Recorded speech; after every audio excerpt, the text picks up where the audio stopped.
one of those all-time classic phrases that occur to everyone at some point in their life.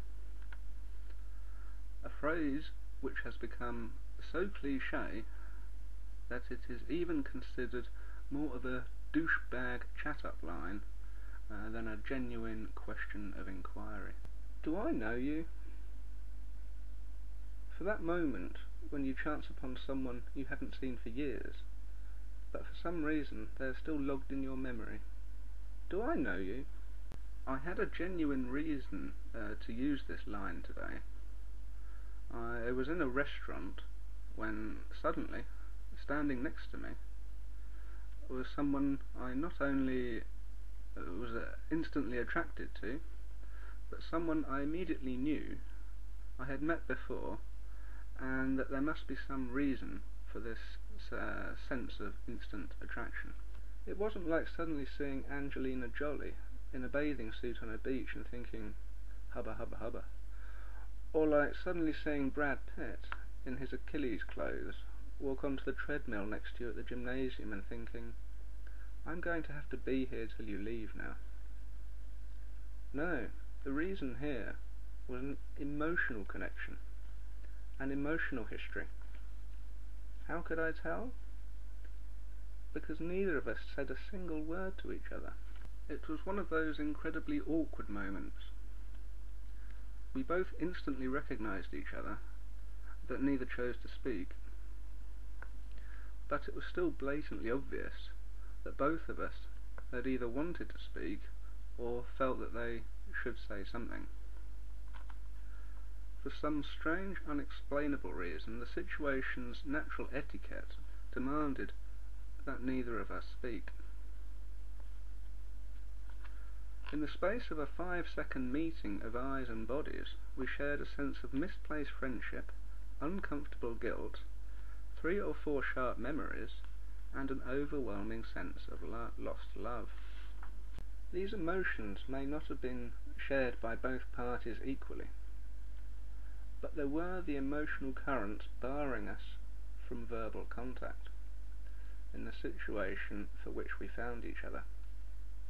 After about 5 seconds, they vanished from my sight, overcome with nerves at the rapid realization that they did not wish to speak first, and that they would not know how to react if I did in the situation of the busy restaurant. My pre-planned Lazy Perfect Sunday had just been railroaded by a 5-second encounter. In fact, I've been on an emotional hell ride for the past 9 hours as I write this. The utterly bizarre thing is that I've spent the entirety of those 9 hours, which has included a couple of tears, trying to work out exactly where I had encountered this person. In fact, trying to work out exactly who the hell it was that triggered this sudden welling up of my eyes and soul. As far as I can work out, it was a person who used me, but with a sense of genuine affection, about 2 years ago for a brief couple of months, if that. But I might be wrong. Perhaps I'm confusing loves or souls from my past.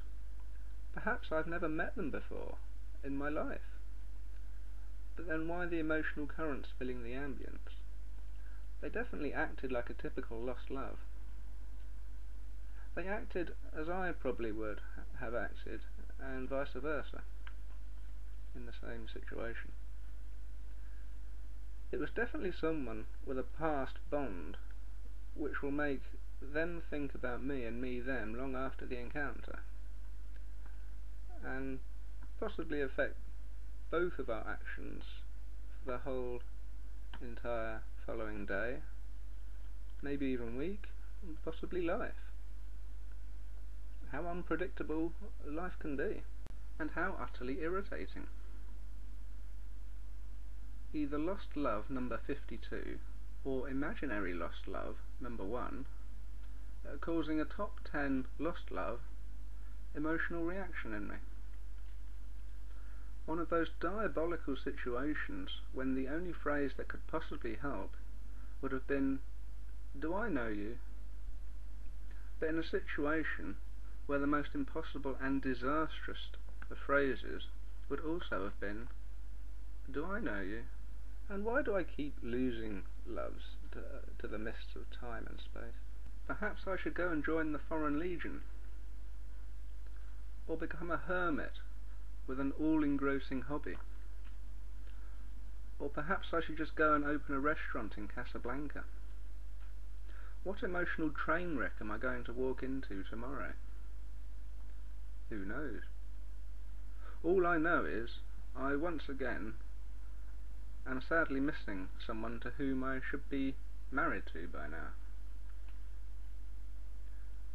Maybe it's just accumulating pressure. Another symptom of age, perhaps.